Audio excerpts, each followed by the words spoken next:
صلوات بھیج دے محمد والا۔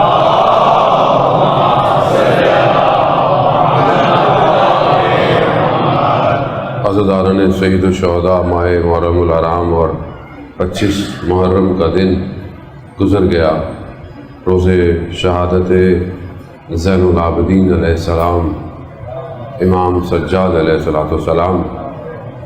یقیناً اس امام کا دن، ویسے بھی یہ جو ایام گزر رہے ہیں یہ اسی امام سے ریلیٹڈ ہیں کہ جو گلی گلی کوچہ کوچہ شہید ہوتا رہا۔ کربلا میں یقیناً شہادتیں بہت کمال پہ ہیں، چاہے وہ 6 ماہ کے بچے کی ہو، چاہے وہ جوان علی اکبر کی ہو، لیکن یہ امام 11 محرم سے لے کر سب رستے میں غیروں کے مجمع میں نہ جانے کون کون سے تیر کھاتا رہا۔ آسان تھوڑی ہے 35 سے 40 سال گریہ کرنا، آسان نہیں ہے۔ کون سی چیز ہے جو انسان کو اتنا رلا رہی ہے؟ یقیناً مصیبتیں ایسی تھیں کہ امام جب پانی دیکھتے تھے تو روتے تھے، امام جب کوئی قصاب قربانی کر رہا ہوتا تھا امام جا کر پوچھتے تھے پانی پلایا ہے اسے؟ نہ جانے کیا کیا دیکھا ہے امام نے۔ عزاداران محترم، یقیناً آپ نے آج اسی امام کے لیے اپنے آنسوؤں کو بہایا ہوگا۔ اتنا تو انسان کا حق بنتا ہے کہ تھوڑی دیر تو اس کو روئے جو ساری زندگی روتا رہا۔ یہی یاد آیا کرے تو رو لیا کرے، مصائب کی ضرورت ہی نہیں ہے کہ جو ساری زندگی روتا رہا، میں نے اس کے لیے کتنا گریہ کیا ہے۔ اللہ اکبر، عزاداران محترم، خوب یہی ایک چیز ہے۔ کربلا ایک ایسی داستان نہیں ہے کہ جسے انسان تکرار کرے، دہرائے اور چلا جائے۔ کربلا ایک وادی ہے اور اس وادی میں داخل ہونا پڑتا ہے، اور اس وادی میں داخل ہونے کی شرائط بھی بڑی عجیب ہے، ہر کوئی داخل بھی نہیں ہو سکتا۔ اسی لیے بار بار ہر سال اس وادی کو کھولا جاتا ہے کہ شاید تم اپنی زندگی میں ادھر ادھر ہو گئے ہو، یہ ماہ محرم جو آیا ہے یہ دوبارہ وادی کھول رہی ہے، یہ تمہیں اپرچونٹی دے رہی ہے، موقع دے رہی ہے کہ تم زندگی میں اگر کچھ بھول گئے ہو تو آؤ، کریم ابن کریم نے پھر سے اپنی درگاہ کھولی ہوئی ہے۔ چاہے تم پورے سال جو بھی کرتے ہو، حسین تمہیں اپنی بارگاہ میں بلا رہا ہے، اور تمہارا ایک آنسو قبول ہو گیا تو تمہارے سارے گناہ معاف ہو جائیں گے۔ یہ حقیقت ہے، یہ روایات ہے، روایت ہے کہ جو سید الشہداء پر گریہ کرتا ہے، بہت معروف حدیث ہے امام رضا علیہ السلام کی، اللہم صلی علی محمد۔ امام جب ماہ محرم آتا تھا شبیب سے، روایت ہے یبن شبیب، امام محرم کا مہینہ آتا تھا، امام مسکرانا چھوڑ دیتے تھے، سیاہ لباس پہن لیتے تھے اور آ کر بیٹھ جاتے تھے، اور مرثیہ اور جو بہرحال اس زمانے میں شبیب سے کہا امام نے کہ جو گریہ کرتا ہے میرے جد پہ، اس کے چھوٹے اور بڑے گناہ سب معاف ہو جاتے ہیں۔ اب آپ یہ سوچیں کہ بہرحال یہ آدمی سارا سال کرتا کیا ہے اور آپ کہہ رہے ہیں کہ گناہ معاف ہو جاتے ہیں۔ بات یہ ہے کہ دیکھیں، گناہ میں نے اور آپ نے تو معاف کرنے نہیں ہیں، کرنے تو پروردگار نے معاف ہے۔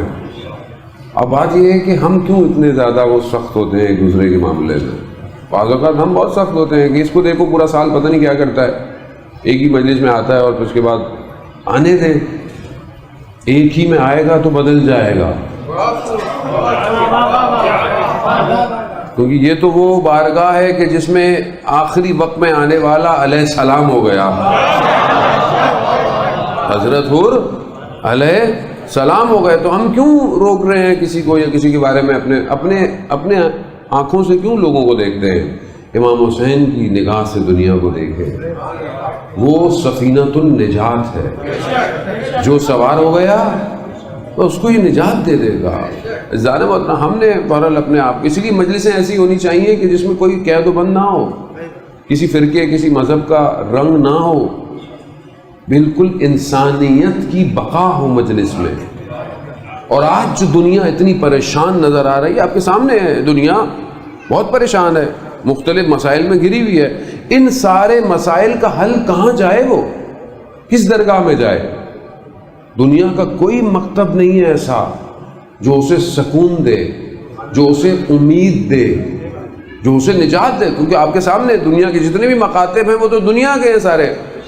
یہی ایک واحد مکتب ہے کہ جسے کوئی روک نہیں پایا، نہ کوئی روک سکتا ہے.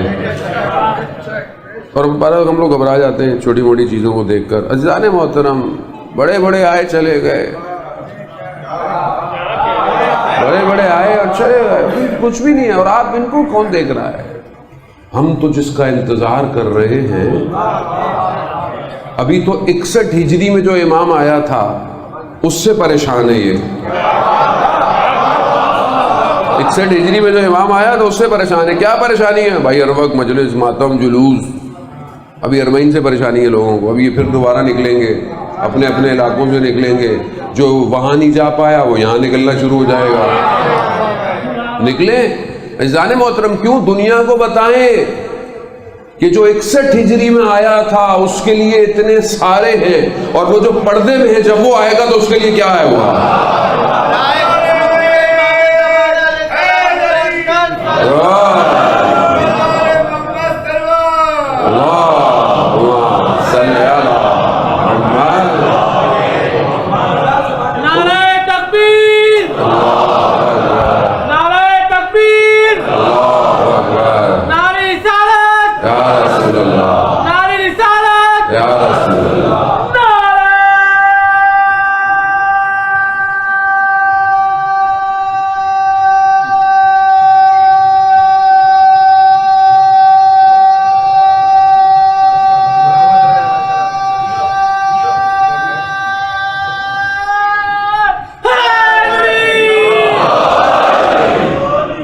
خوب سمجھنے کی کوشش کریں آپ.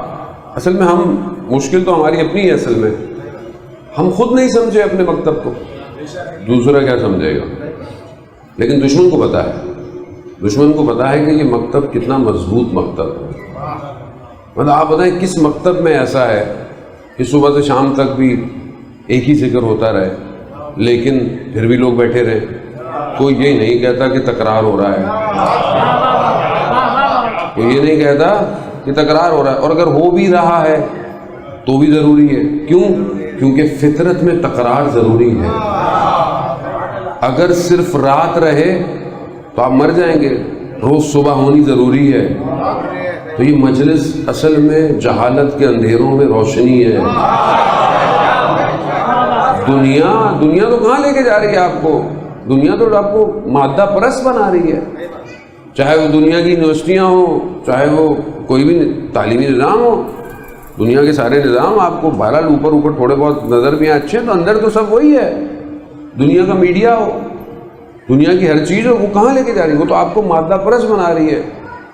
جو چیزیں ہم استعمال کرتے ہیں وہ ہمیں کنزیومر بنا رہے ہیں. ہم سمجھتے ہیں کہ ہم ان کو کنزیوم کرتے ہیں، وہ ہمیں کنزیوم کر رہے ہیں. وہ دنیا میں کیپٹلزم، سوشلزم، لبرلزم سب آپ کے سامنے ہے، شور مچا رہا ہے پوری دنیا میں. لیکن کسی کے پاس نجات ہے؟ وہ اتنا سسٹم جو اپنے آپ کو بہت اچھا سسٹم سمجھتا ہے، ان کا حال تو آپ نے دیکھا کہ یہ ہمارے ہمسائے ملک سے اڑتے وقت انسانوں کو چھوڑ گئے، جانوروں کو لے گئے. جانوروں کو لے گئے، یعنی ان کے ہاں انسان کی قیمت نہیں ہے، جانور کی قیمت ہے. تو یہ کہاں انسان کو کمال پہ پہنچائے گا؟ ہماری پھر بھی نگاہیں ہوتی ہیں، ہم بھی چلے جائیں، ادھر ادھر چلے جائیں، امیگریشن ہو جائے. کیوں؟ بس صحیح ہے، وہاں مزدوری بھی کر لیں گے تو اچھا ہی ہے. اپنے ملک میں کام برا لگتا ہے. عزیزان محترم، وطن پرستی نہیں ہے ہمارے اندر. میں یہ نہیں کہتا کہ آپ پڑھنے نہیں جائیں، کام کریں، لیکن اپنی زمین کے بارے میں تو سوچیں. اچھا اس کے بارے میں نہیں سوچ رہے تو کم از کم اپنی جو اصل مٹی ہے، کراچی والے مجمع ہے، اصل مٹی پہ پہنچ جانا چاہیے انسان کو. جو اصل مٹی ہے ہماری وہ کیا ہے؟ ہم کس طینت سے بنے ہیں؟ مجھے تو لگ رہا ہے کہ کہیں اور پڑھ رہا ہوں. صلوات بھیجتے محمد والے.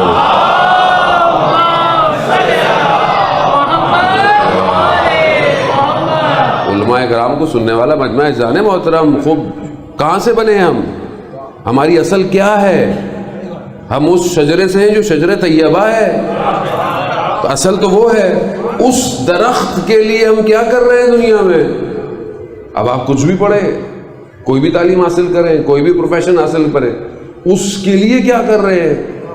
اس کا اصلی وارث زندہ ہے، اس کے لیے ہم نے اپنے آپ کو کہاں پہنچایا، اس کے لیے کتنی تیاری کر رہے ہیں عزیزان محترم۔ ظاہر ہے صرف الاجل کہنے سے تھوڑی امام آئے گا، کچھ تو کرنا پڑے گا نا۔ وہ آپ نے مجلس رکھی ہے تو ظاہر ہے کچھ تو کریں گے تو مولانا پڑھنے آئیں گے۔ اب مائک ہی نہیں لگا ہو تو مولانا کہاں پڑھیں گے؟ گلا ہی بیٹھ جائے گا مولانا کا۔ عزیزان محترم، تو اب امام کو بلا رہے ہیں، کچھ تو کرے۔ تو یہ اصل کے لیے کچھ کرنا ہے، لیکن اصل کے کرنے کے لیے بھی سسٹم چاہیے۔ پہلے اپنے گھر کے لیے کریں، پھر اپنی کمیونٹی کے لیے کریں، پھر شہر کے لیے، پھر ملک کے لیے، پھر پتہ چلے گا کہ امام کہیں گے ہاں یہ کچھ کر رہا ہے، اب اس کو اٹھا لو، اس کو اٹھا لو۔ ایسے ہی اٹھایا جاتا ہے عزیزان محترم۔ آپ کیا سمجھتے ہیں کہ امام پردہ غیبت میں ہے اور کچھ بھی نہیں ہو رہا؟ صاحب زندہ ہے، جس کا صاحب زندہ ہو انہیں گھبرانا نہیں چاہیے۔ یہ ایسے پوری دنیا میں جو موومنٹ ہو رہی ہے بغیر صاحب کے ہو رہی ہے۔ یہ جو پوری موومنٹ آپ دیکھ رہے ہیں، مسئلہ ہمارے یہاں مسئلہ یہ ہے کہ ایک تو ہمارا میڈیا ایک عجیب سا ہے، بہت زیادہ چھوٹی چھوٹی باتوں کو اتنا دکھا دیتا ہے کہ جو بہت زیادہ ضروری نہیں ہوتی۔ اچھا، دوسرا ہم لوگ انٹرنیشنل میڈیا اتنا پڑھتے نہیں ہے بہت زیادہ، کیونکہ ہمارے اپنے فیس بک واٹس ایپ کے اسٹیٹس اتنے زیادہ ہیں کہ ہم ان کو دیکھیں کہ دنیا کو دیکھیں، تو ہمیں بہت ساری چیزیں تو پتہ ہی نہیں ہوتی ہیں ہو کیا رہی ہیں۔ اور بہت تھوڑے لوگ ہوتے ہیں کہ جو تھوڑا بہت اپنا ٹائم نکال لیتے ہیں کہ دنیا۔ اسی وجہ سے ہمارے یہاں تجزیہ تحلیل بہت ضعیف ہو گیا ہے۔ آپ کو نہیں کہہ رہا خدا نخواستہ، اوور آل ہماری بصیرت بھی بہت نیچے چلی گئی ہے۔ ہم چھوٹے ایشو کو اوہ کرنا ہے، یہ ہو گیا وہ ہو گیا، کیا ہو گیا؟ ہر روز $300 ملین خرچ کیے امریکہ نے افغانستان میں۔ کتنے؟ ڈیلی 20 سال $300 ملین ڈیلی خرچ کیا۔ کیا ملا؟ کس نے ناکام کیا؟ کس نے کیا؟ انہوں نے جو آئے ہیں، انہوں نے بھی اپنا عقیدہ بدلا ہے تو کامیابی ہوئی ہے۔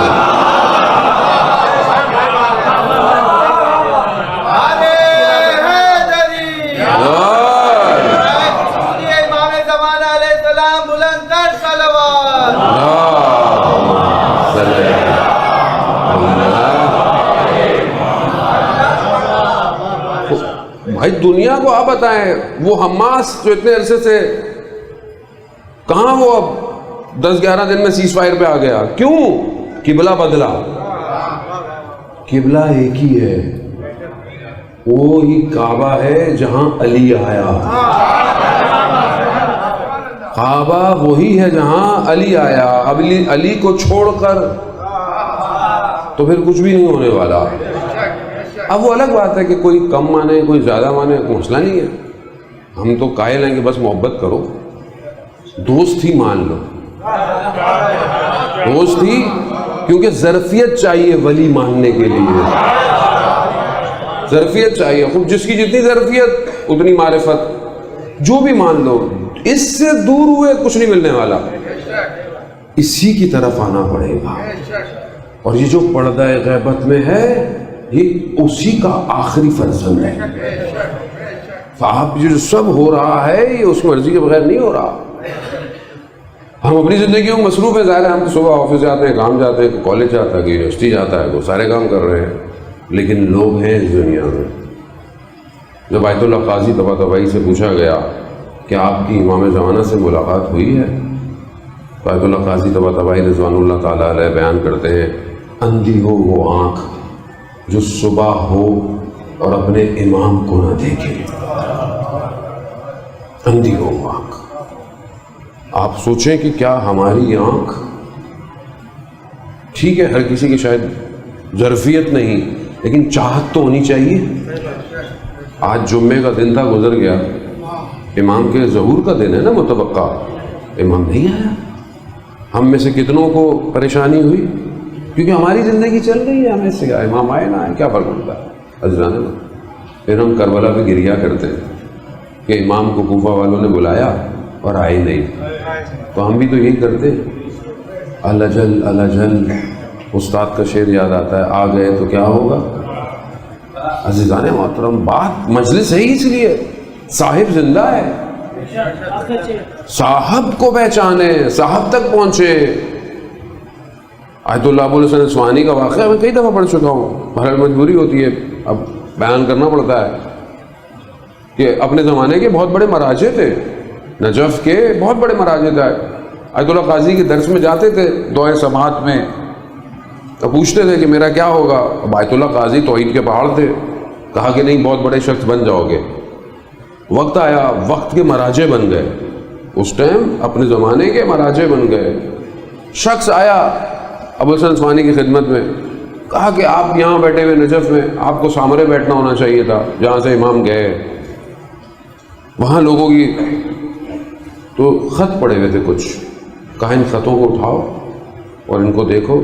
دیکھا تو امام زمانہ کے خط ہے، کہا ہمیں امام نے خود یہاں بٹھایا ہے۔ کیسے پہنچے اس جگہ پہ؟ جب اصفہان کے قریب ایک گاؤں میں رہتے تھے اور کسان کے بیٹے تھے، لیکن عشق تھا امام سے، کہا مجھے حوضے میں جانا ہے، تو کہا بیٹا یہیں ہمارے پاس نہ پیسے ہیں نہ کچھ ہیں، نہ ہمارے پاس کچھ ہے، کم از کم یہاں تمہیں کچھ کھانا تو مل جاتا ہے۔ کہا نہیں، چلے گئے اصفہان، چلے گئے، سردیاں، ماں نے کہا کہ جاؤ جا کر دیکھو بیٹا کس حالت میں ہے۔ گئے مدرسے میں، دیکھا نہ روشنی ہے، نہ کوئی گرم کرنے کا سامان ہے، نہ کچھ کھانا پینا ہے۔ باپ تھے، ناراض ہو گئے، بیٹا یہ کیا وضع حالت بنائی ہوئی ہے اپنی، کم از کم وہاں کچھ ملتا تو تھا، چلو چھوڑو۔ اور آپ کو پتا ہے کہ شریعت میں باپ کا حکم واجب ہوتا ہے، ضروری ہوتا ہے۔ اب یہ باہر نکلے، انہوں نے 2 رکعت نماز پڑھی اور توسل کیا، پروردگار میں بھوکا رہنے کو تیار ہوں، مگر میں امام کی نوکری نہیں چھوڑنا چاہتا۔ یہ کہہ کر کمرے میں آئے، مسجد کا خادم آیا مدرسے کا، کہا سید کوئی دروازے پر آیا، آپ کو بلا رہا ہے۔ سخت سردیاں ہیں، دروازہ کھولا، کیا دیکھا؟ وقت کے امام کھڑے ہوئے، امام کھڑے ہوئے۔ کہا کہ اپنی کتابیں ہٹانا، اس کے پیچھے ایک شمع ہے، اس کو روشن کرنا، روشنی بھی ہوگی، کمرہ گرم بھی ہو جائے گا، یہ کچھ سامان لو، باقی کل پہنچ جائے گا۔ اور ہاں، اپنے والد سے کہنا ہمارا صاحب زندہ ہے۔ عزیزان، اصل رابطہ امپورٹنٹ ہے، جانتا تو ہر کوئی ہے، مگر امام حسین کو نہیں جانتے تھے جو سامنے کھڑے ہوئے تھے، پتہ تو تھا رسول کے نواسے ہیں، مگر کیا چیز تھی؟ رابطہ نہیں تھا، معرفت نہیں تھی۔ امام زمانہ کو ہر کوئی جانتا ہے، کرسچن بھی جانتے ہیں، کرسچن کی کتابوں میں امام کا ذکر ہے، ان کی کتابیں خود کہتی ہیں، انجیل کے اندر یہ عبارت ہے کہ جیسے کوئی گھر کا بڑا شخص گھر سے چلا جائے اور پیچھے کچھ لوگوں کو ذمہ داری دے جائے اور اس کے آنے کا وقت معین نہ ہو سکتا ہے وہ شام کو آئے، ہو سکتا ہے وہ رات کو آئے، ہو سکتا ہے کہ جب مرغے اذانیں دے رہے اس وقت آئے، اور اگر تم سو رہے ہوگے تو یاد رکھنا وہ کسی بھی وقت آ سکتا ہے۔ یہ انجیل کی عبارت ہے، یہ امام زمانہ کے لیے ہے، اور جتنی بھی کتابیں سب کے اندر ذکر ہے، وہ جانتے تو سارے، مگر رابطہ کس کا مضبوط ہے؟ صحاح ستہ، مسند انبل، جتنی بھی کتابیں ہیں اہل سنت کی، سب کے اندر ولادت سے لے کر کون ہے، نسل کیا ہے، اولاد کیا ہے، خصوصیت کیا ہے، ظہور سے پہلے کیا ہوگا، حکومت، سب ہے کتابوں کے اندر، مگر کتنے رابطے میں؟ عزیزان، آپ 61 ہجری کے امام پر گریہ کریں اور وقت کے امام پر نہ روئیں تو یہ انصاف نہیں ہے۔ وہ امام تو ظاہر ہے آئے اور چلے گئے، یہ امام تو حاضر ہے، تو کتنا ہم امام کو یاد کرتے ہیں اور امام کے لیے کر کیا رہے ہیں؟ اصل تو یہی ہے کہ ہم مجلس ہے ہی اسی لیے، یہ مجلس اصل میں آخری کی تیاری ہے، صرف ثواب کمانے کے لیے تھوڑی ہے. ثواب کہاں لے کے جائیں گے آپ مجھے بتائیں؟ جب امام ہی راضی نہیں ہوگا تو ثواب کہاں شفٹ ہوگا؟ امام راضی ہونا چاہیے. آج یہ جو یونیورسٹی کھلتی ہے یہ امام کی بلانے کے لیے ہے. اور سمجھنے کی کوشش کریں، پوری دنیا تیار ہو رہی ہے آہستہ آہستہ، پورا خطہ ریڈی ہو گیا ہے. ظہور دور نہیں ہے، کوئی بتا تو نہیں سکتا ظہور کب ہوگا، لیکن ظہور نزدیک ہے. ہم دعائے عہد پڑھتے ہیں ہر روز صبح، انہم یرونہ بعیدا ونراہ قریبا. وہ اس کو دور دیکھتے ہیں مگر میں تو قریب دیکھتا ہوں. آپ کے لیے ظہور ہو جانا چاہیے. استاد بنایان کہتے ہیں کہ ظہور بھی دو طرح کا ہے، ایک ظہور صغرا ہے اور ایک ظہور کبرا ہے. یعنی ظہور صغرا یعنی بالکل سب کے لیے ہو جائے گا، لیکن ظہور صغرا ان کے لیے ہو گیا جو لوگ آمادہ ہیں، ریڈی ہیں. تو کیا ہم مقصد کربلا کو سمجھ پائے کہ یہ ہے کس لیے؟ ایک امام کو بلا. امام کیوں آئے؟ امام اپنے جد کے دین کو احیا کرنے آئے. کس کے مقابلے میں آئے؟ ایک نظام کے مقابلے میں آئے. شخص نہیں ہے، صرف پورا نظام ہے، پورا سسٹم ہے. اور وہ سسٹم پینیٹریٹ کر چکا تھا، اتنا گھس چکا تھا کہ 50 سال ہوئے تھے خالی رسول کو گئے اور سب خاموش تھے. یعنی یہ ظلم نہیں ہے کہ ایسا شخص آ جائے ممبر رسول پر جو حلال کو حرام کرے، حرام کو حلال کرے، اور اس کے بعد کہے کہ وہی تو ڈھونگ تھا اور لوگ خاموش ہوں. ائمہ علیہ الصلوۃ والسلام کو جو دکھ اٹھایا ہے وہ لوگوں سے اٹھایا ہے.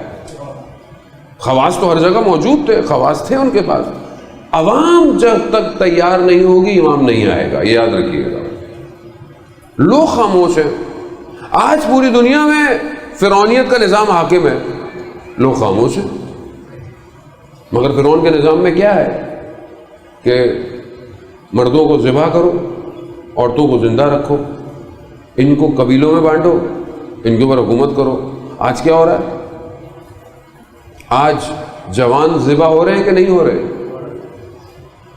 اب آپ بولیں گے کہاں جنگ لگی مولانا؟ آج جوان کا نفس ذبح ہو رہا ہے. آج جو نظام حاکم ہے وہ یہ آج آپ کے ہاتھوں میں کیا ہے؟ یہ آپ کیا سمجھتے ہیں یہ آپ کے فائدے کے لیے؟ یہ جو آپ فیس بک، انسٹاگرام، اسنیپ چیٹ، ٹک ٹاک، یہ سب کیا ہے؟ یہ کس نے بنایا ہے؟ آپ اپنی مرضی سے چیزیں ڈالتے ہیں اس میں. آپ اپنی مرضی کی چیز ڈالیں کتنی لائک ہوتی ہیں، اور ان کی مرضی کی چیزیں ڈالیں پھر دیکھیں کتنی لائکس ہوتی ہیں. آج یہ ٹرینڈنگ پہ لوگوں کو لے کے نہیں جا رہا. آج گھر کی چار دیواری گر نہیں گئی. پہلے حیا اور ادب شرم ہوا کرتی تھی، اب کہاں ہے؟ اب آپ جب چاہیں جو چاہیں دل چاہے آپ دیکھ لیتے ہیں. کیوں؟ کیونکہ نظام کسی اور کا ہے. زانے محترم، اب وہ سامنے آ کے آپ سے نہیں لڑے گا، اب اسے آپ کے ذہن قبضے میں چاہیے. وہ آپ کے ذہنوں کو غلام بنا رہا ہے. وہ انسان کو ایسا کر دے کہ یہ صبح فجر کی نماز میں نہ اٹھے. ایک نگاہ نامحرم صدیوں کے فاصلے پہ پھینک دیتی ہے. ایک نگاہ، ایک عالم دین کہتے ہیں ایک نگاہ نامحرم 2000 سال پیچھے پھینک دیتی ہے. ہم تو ویسے ہی مائنس میں. تو کیا چھٹے امام نے کہا کہ یہ جو نگاہ ہوتی ہے یہ شیطان کا تیر ہے جو روح پہ آ کے لگتا ہے. اس تیر کے ساتھ ہم تہجد کی نماز پڑھیں گے، ہم اسے سجدے کریں گے، تو اس نظام سے کون لڑے گا؟ یہ جو ڈرامے آج ہمارے یہاں آتے ہیں، ٹی وی میں آ رہے ہیں، نامحرم، محرم، حرام تعلقات، اور ہماری پوری فیملی بیٹھی بھی دیکھ رہی ہوتی ہے. کون اس کا مقابلہ کرے گا؟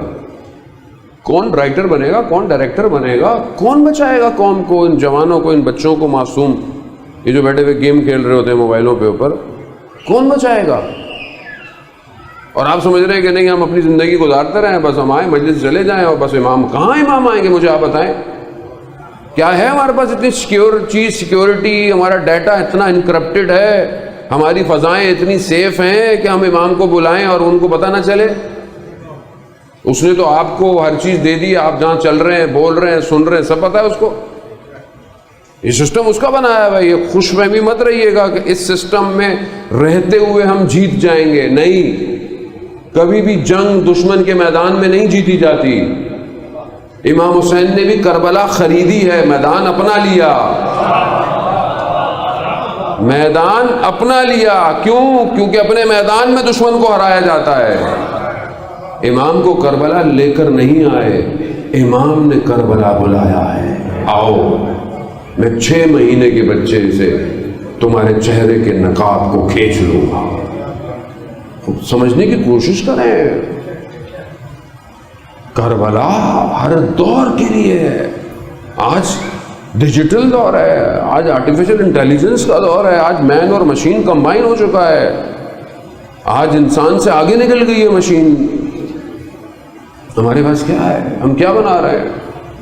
کہاں امام کو تاریخ عزت؟ جوان ہے آپ، سمجھنے کی کوشش کریں، اپنا ٹائم ضائع نہ کریں. ایک تو اپنے آپس کے اختلافات، پھر شیعہ سنی اختلافات، یہ سب چھوڑیں. اس کا ایک کا انتظار کریں جو کائنات جس کا انتظار کر رہی ہے. اس امام کی طرف بڑھیں، اس امام کو یاد کریں، اس امام کا گریہ کریں. ایسا نہیں.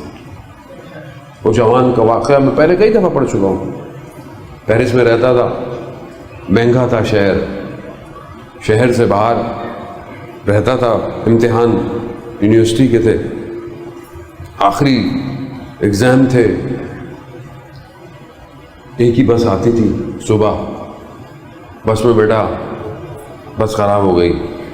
اتر گیا، کافی دیر دیکھتے رہے مگر بس والے نے کہا کہ بس صحیح نہیں ہوگی.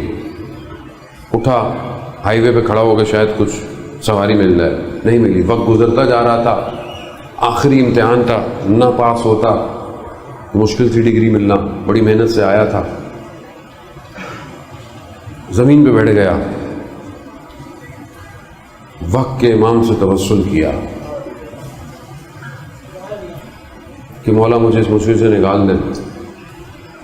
میں نماز، کیونکہ مذہبی تھا، لیکن جب ظاہر ہے پیرس آیا تو تھوڑا مذہب ڈھیلا ہو گیا، نماز تھوڑی سی سست ہو گئی. کہا کہ مولا مجھے نکال دے، میں آئندہ نماز اول وقت پڑھوں گا. تھوڑی دیر ہوئی، دیکھا کہ ایک شخص آیا، اس نے بس والے کو کہا کہ میں دیکھتا ہوں. کہا کہ سٹارٹ کرو. اس نے کہا ہو ہی نہیں رہی. کہا نہیں کرو، بس سٹارٹ ہو گئی. اس نے دیکھا کہ بس سٹارٹ ہوئی ہے، سب سے پہلے دوڑتا ہوا آیا، سب سے پہلے بس میں سوار ہونے لگا. جیسے سوار ہونے لگا تو وہ شخص سامنے آیا اور اس نے کہا کہ وہ جو وعدہ کیا ہے اس پہ قائم رہنا. اتنی دیر میں یہ سوچتا کہ یہ ہے کون، کہاں سے آیا، میری بات کیسے پتہ چلی، وہ شخص غائب ہو گیا. ساری زندگی پھر ایک عالم دین کہتے ہیں کہ میں اس کے ساتھ سفر کر رہا تھا، مجھے نہیں پتا تھا ماڈرن سے لڑکا، لیکن رستے میں نماز کا وقت آیا، فوراً اترا اور اول وقت نماز پڑھی. جب میں نے پوچھا اس سے تو کہا کہ میں نے امام سے وعدہ کیا تھا. اس سے کوئی فرق نہیں پڑتا جان محترم کہ آپ کہاں رہتے ہو. میں خود پیرس گیا، میں نے خود ایک جوان لڑکے کو دیکھا، میرے بھی اپنے بدن کے بال کھڑے ہو گئے جب اس نے امام سے محبت کا اظہار کیا. مجھے خود کو شرمندگی ہونے لگی. دنیا کے ہر حصے میں امام اپنے بندوں کو تیار کر رہے ہیں. کوئی کہیں جیسا بھی ہو، آپ کوئی بھی ہو، اس سے کوئی فرق نہیں پڑتا. آیت اللہ سستانی کے والد کا واقعہ ہے. مشہد میں رہتے تھے، امام کے لیے دل تڑپا، اداس ہوا. 40 ہفتے کا عمل کیا، ہر مسجد میں مشہد کی کہ ایک ہفتے ایک مسجد میں زیارتیں پڑھنا شروع کی. جب آخری ہفتہ تو دیکھا ایک نور آیا جو مسجد سے گزرا. یہ سمجھ گئے، یہ نور کا پیچھا کیا. دیکھا تو ایک چھوٹے سے علاقے میں ایک گھر کے اندر نور چلا گیا. یہ گھر میں گئے، دیکھا تو گھر میں ایک میت ہے، یعنی کسی کا انتقال ہو گیا، اور امام اس میت کے سرہانے بیٹھے ہوئے. امام کسی اور کو نظر نہیں آ رہے، صرف ان کو نظر آ رہے ہیں. امام نے اشارہ کیا، امام کے پاس آ کے بیٹھے. امام نے کہا کہ دیکھو اس جیسے ہو جاؤ. وہ میت ایک خاتون کی تھی کہ جو اس زمانے میں جب حکومت نے پابندی لگائی تھی کہ جو بھی خاتون گھر سے حجاب کے ساتھ جائے گی اس کا حجاب کھینچ لیا جائے گا، اور وہ خاتون کئی سال اپنے گھر سے باہر نہیں نکلی صرف اس وجہ سے۔ آج پتہ نہیں ہماری ماؤں بہنوں کو کیا ہو گیا، بغیر حجاب کے باہر نکل آتی ہے۔ امام کہتے ہیں اس جیسے ہو جاؤ، تمہیں چلے کرنے کی ضرورت نہیں ہے، میں خود آ جاؤں گا۔ محمد والے محمد پر انتر صلوات۔ اللہم صلی علی محمد۔ عزیزان محترم، خوب اس جیسے ہو جاؤ، کوئی ہارڈ اینڈ فاسٹ رول نہیں ہے، کوئی سختی نہیں ہے، چھوٹا سا کام کر دو، امام بولیں گے آ جاؤ۔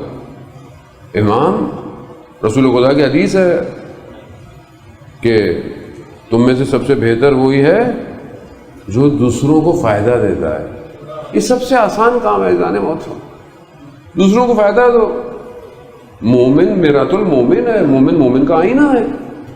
ہم بعض اوقات خدا کو پتہ نہیں کہاں ڈھونڈ رہے ہوتے، سجدوں میں، بڑے بڑی تسبیحوں میں، مسجد میں بیٹھے رہو، یہ پڑھتے رہو، اچھی بات ہے پڑھیں آپ، لیکن خدا آپ کے اپنے گھر میں ہوتا ہے۔ خدا کبھی ماں باپ کے احترام کرنے سے مل جاتا ہے، کبھی زوجہ کے ساتھ اخلاق سے گفتگو کرنے میں مل جاتا ہے، کبھی بچے سے پیار کرنے میں مل جاتا ہے، کبھی راستے میں چلتے ہوئے پتھر کو ہٹانے سے مل جاتا ہے، کبھی کسی غریب کی کوئی مدد کرنے سے مل جاتا ہے۔ ہم امام خدا کو پتہ نہیں کہتا، خدا تو یہی ہمارے آس پاس ہے۔ عزیزان محترم، تذکرۃ الاولیاء کا مشہور واقعہ ہے، یعنی آپ دیکھیں کہ خدا انسان کو کتنا چاہتا ہے۔ ہم ہیں جس نے خدا سے منہ موڑا ہوا ہے۔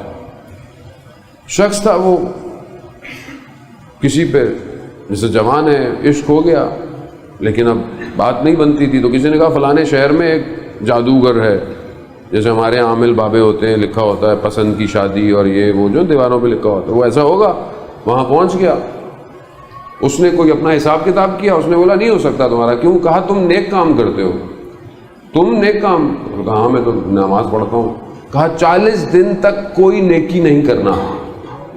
آپ دیکھ رہے ہیں نجاست آتی ایسے کہ جب عبادت ہٹا لی جائے، اس لیے کہتے ہیں کہ دائم الوضو رہا کرو، ہر وقت وضو میں رہا کرو۔ کیوں؟ کیونکہ دو فائدے ہیں، ایک رزق میں بھی اضافہ ہوتا ہے، دوسرا روحانیت میں بھی اضافہ ہوتا ہے۔ جب انسان وضو میں ہوتا ہے تو انسان کو شرم آتی ہے نا کہ میں نے یہ بات کیسے بول دی، میں نے نگاہ کیوں ہٹائی، کیوں؟ وضو میں ہوں میں۔ کتنا فائدہ ہے۔ اب نجاست، کہا 40 دن نہ عبادت نہ کوئی نیکی۔ 40 دن بعد گیا، پھر اس نے حساب کتاب لگایا، کہا نہیں تم نے کوئی نیکی کی ہے۔ کہا میں نے کوئی نیکی نہیں کی، میں نے کچھ بھی نہیں کیا، نہ نماز پڑھی ہے نہ کچھ کام کیا۔ نہیں پھر بھی سوچو۔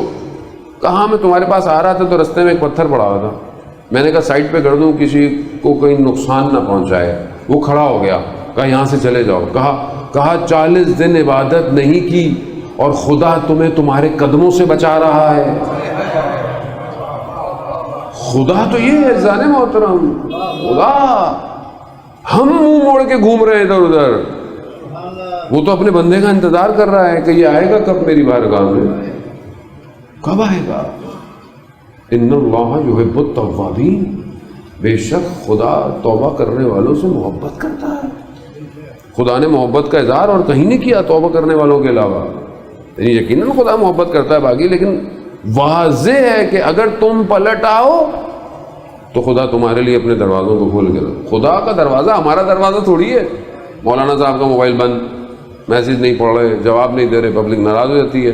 اب کسی کو کیا پتا کہ مولانا صاحب کی بھی بہرحال مجبوریاں ہیں، لیکن نہیں، یہ خدا ہے۔ یہاں موبائل آن نہیں کرنا پڑتا، یہاں صرف ہاتھ اٹھانا پڑتا ہے۔ 24 گھنٹے آن لائن ہے اور نیٹ ورک بھی بزی نہیں ہے، نیٹ ورک بھی بزی، اور آپ کو چارج بھی نہیں ہونا پڑے گا، مسجد میں بھی آنے کی ضرورت، کہیں پہ بھی کسی بھی حالت میں اسے پکارو، وہ سن رہا ہے، سن رہا ہے۔ سمجھنے کی کوشش کریں، امام حسین نے اپنا سب کچھ اسی رب کے لیے قربان کیا ہے۔ یعنی جس کے لیے علی اکبر جیسا خوبصورت جوان قربان ہو جائے وہ خود کیسا جمال ہوگا اس کا.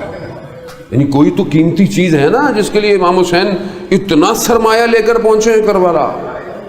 وہ سرمایہ کیا ہے؟ کروڑوں لوگ اربعین پہ، خدا ہم سب کو اربعین کی زیارت نصیب فرمائے. کروڑوں لوگ چلتے ہوئے جا رہے ہیں. کہاں جا رہے ہیں؟ کربلا. کس کی طرف؟ امام حسین.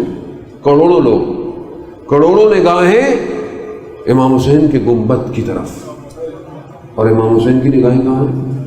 اپنے رب کی طرف کہ پروردگار میں نے سب کچھ تیرے لیے کیا ہے، رزن بے قضا ہے، تو راضی ہے پروردگار. ایک لمحہ کوئی مورخ، کوئی راوی بیان نہیں کر پایا کہ کسی لمحے امام نے تکلیف کا اظہار کیا ہو. ہوتا ہے نا، آپ زندگی میں آپ بے شک صابر ہو، آپ بے شک آپ کا ہدف بہت بڑا ہو، لیکن کبھی انسان اظہار کر ہی بیٹھتا ہے. ہم تو ہر چیز اپنے آپ سے دیکھیں، کمپیئر کرتے ہیں. ظاہر ہے انسان اپنے آپ سے سیکھتا ہے چیزیں. یعنی آپ بہت خیال رکھیں، بہت یوں کریں، کہیں نہ کہیں ہم پھر بھی کچھ نہ کچھ بول دیتے ہیں کہ یوں ہو گیا، یوں بٹھا دیا، یہ کر لیا، وہ کر لیا. حالانکہ لوگ جان نشاور کرتے. کیوں؟ کیونکہ ذاکر ہے، اہل بیت کا ذکر کرنے والا ہے. لیکن کہیں نہ کہیں اظہار کر دیتا ہے آدمی. یہاں لٹ گیا سب، مگر وقت گزرتا رہا، چہرے پر نور بڑھتا رہا. ایک لمحہ تکلیف کا اظہار نہیں کیا. کیوں؟ یا ایت النفس المطمئنہ، اے اطمینان پانے والے نفس، ارجعی الی ربک، آؤ اپنے رب کی طرف. عزیزان محترم، بس میں آپ کو زیادہ اہمیت دوں گا، بھر رات کافی ہے، بارش مسلسل ہو رہی ہے، آپ کو واپس بھی جانا ہے. سمجھیں کربلا کو، سمجھیں. زندگی گزر جائے اور انسان اپنے رب تک نہ پہنچے تو اس نے کیا کیا. خود امام کا اپنا دعا عرفہ کا جملہ ہے. امام خود فرماتے ہیں کہ جس نے تجھے پایا اس نے کیا کھویا، اور جس نے تجھے کھو دیا اس نے کیا پایا. تو کیا میں نے پایا رب کو؟ میں جوانوں سے کہہ رہا ہوں، جوانی کی قدر کریں. جو لذت عبادت کی جوانی میں ہے نا، وہ بڑھاپے میں نہیں ہے. بڑھاپے میں بہرحال خدا کا شکر کریں اگر خدا نے اپرچونٹی دی ہوئی ہے تو. بڑھاپے میں مزہ تو جوانی میں ہے. جوانی میں اٹھے رات کو جہاں دنیا پتہ نہیں کیا کر رہی ہوتی ہے، اور پھر آپ اس کے عشق کی خاطر وضو کریں. کوئی نہیں دیکھ رہا، کسی کو آپ نے دکھانا نہیں ہے. اور کیا لذت ہے جہاں نماز سجدہ کرے اسے کہ پروردگار میں گناہ گار، تو کتنا عظیم ہے کہ تو مجھے شب کی تاریکی میں جہاں تو نے اپنے اولیاؤں کو بلایا ہے. وہ وقت اسی لیے امپورٹنٹ ہے کہ اللہ کے ولی عبادت کر رہے ہوتے ہیں، وقت کا امام عبادت کر رہا ہوتا ہے. اس لیے تو کہتے ہیں کہ ہمارا سلام ہو اس وقت کہ جب آپ رکوع کی حالت میں ہیں، ہمارا سلام ہو کہ جب آپ سجدے کی حالت میں ہیں. خود امام کی آپ سوچیں کہ آپ کی ہماری کوئی حیثیت نہیں ہے، ہماری کیا دعا جائے گی اور کیا عبادت، لیکن اس وقت زمین سے نور اٹھ رہا ہوتا ہے عرش الہی کی طرف. کون؟ اللہ کے ولیوں کا. کہیں چھوٹی سی آپ کی بھی چیز خدا کی بارگاہ میں چلی جائے. عزیزان محترم، ممکن اللہ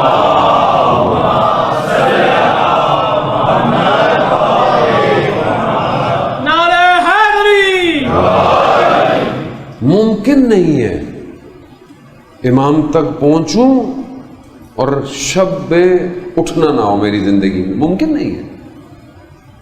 وہ امام جو اپنے رخصت آخر میں اپنی بہن سے یہ کہہ رہا ہو، بہن مجھے تہجد کی نماز میں یاد رکھنا.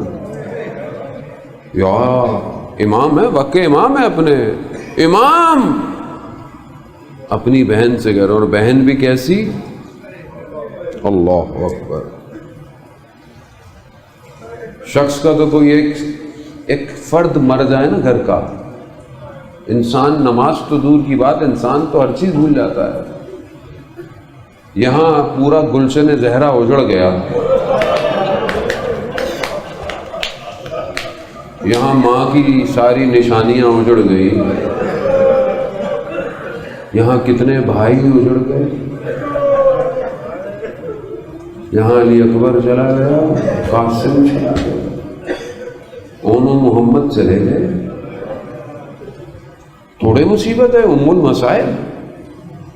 امام سجاد ہی کو سب سے بڑا غم کس کا تھا آپ جانتے ہیں؟ سب سے بڑا غم امام سجاد کو کس کا تھا؟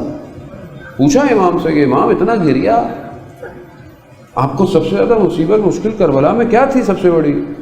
امام نے یہ نہیں کہا جناب علی اکبر کی، یقیناً بڑی ہے۔ بھائی کا چلا جانا آسان نہیں ہے۔ کسی کے بھائی کا انتقال ہو جائے تو 4 دوست جنازہ اٹھاتے ہیں، بھائی کو نہیں اٹھانے دیتے، بھائی کو سنبھالتے رہتے ہیں۔ کم مصیبت ہے۔ اور کسی کے والد کا انتقال ہو جائے نا تو اس کے تو دوست اس کو کچھ کرنے ہی نہیں دیتے، دفنا بھی دیتے ہیں سب کچھ، کیونکہ اس کی حال ہی نہیں ہوتا۔ اور یہاں بھائی بھی گیا، چچا بھی گئے، چھوٹا بھائی بھی چلا گیا۔ تھوڑی مصیبت ہے امام سجاد؟ اللہ اکبر۔ اس کے باوجود بھی امام کہہ رہے ہیں کہ یہ سب مشکلیں، کہا مولا پھر کون سی مشکل؟ کہا ہائے شام، ہائے شام، شام میں کیا ہوا ایسا؟ خدا آپ کی ماؤں بہنوں کے پردے سلامت رکھے۔ آپ بازار میں جائیں نا، آپ کی ماں بہنوں کے پردے ہوں، چادریں ہوں، حجاب میں ہوں، آپ بازار بھی آپ کے اپنے شہر کا ہو، غیروں کا نہ ہو۔ کسی کی نگاہ غلطی سے پڑ جائے نا حجاب میں، غیر بھی نہیں ہے تو آپ سے برداشت نہیں ہوتی غیرت برداشت۔ سلام ہو مظلوم امام پر، غیروں کا مجمع، غیروں کا مجمع، اور پتھر، زبانوں کے تیر، حتیٰ شام میں امام کے سر پر آگ پھینکی گئی۔ اللہ اکبر، اللہ اکبر۔ یہ کم مصیبت ہے عزاداران محترم، یہ مصیبت کم ہے، یہ مصیبت بہت ہے۔ اسی لٹی ہوئی حالت میں عزاداران محترم، بہرحال کیونکہ میری آخری مجلس ہے کراچی کی، خدا زندگی دے آپ کی خدمت میں آؤں گا، میں مجبور ہوں، مجبور کیا ہوں۔ امام سجاد کا غم ہو، بی بی زینب کا غم ہو، کوئی بھی غم ہو، مجھ سے رہا نہیں جاتا اس ایک قیدی کا ذکر کرنا جو آج تک قید میں ہے۔